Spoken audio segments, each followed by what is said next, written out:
Jugoslavije. On smatra paradoksalnom činjenicu da Jugoslaviju međunarodna zajednica priznaje i pozdravlja njezin izlazak iz izolacije, a da tu istu državu jedan njezin dio ne priznaje. Koštunica tvrdi da će, ako se Jugoslavija raspadne, cijela regija biti ugrožena i otvorit će se mnoga pitanja, a nitko ne želi potencijalni požar ili požare na svom pragu. I na kraju vremenska prognoza za danas. Djelomice sunčano uz promjenjivu naoblaku. Oblačnije samo ponegdje uz malo kiše, a u gorju snijega biće na Jadranu, u Gorskom kotaru i Lici, ali se potkraj dana u tim područjima očekuje razvedravanje. U središnjoj Hrvatskoj i Slavoniji dio prijepodneva biće maglovito.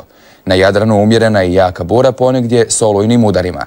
Najviša temperatura između -1 i 4, na Jadranu od 7 do 12 Celzijevih stupnjeva.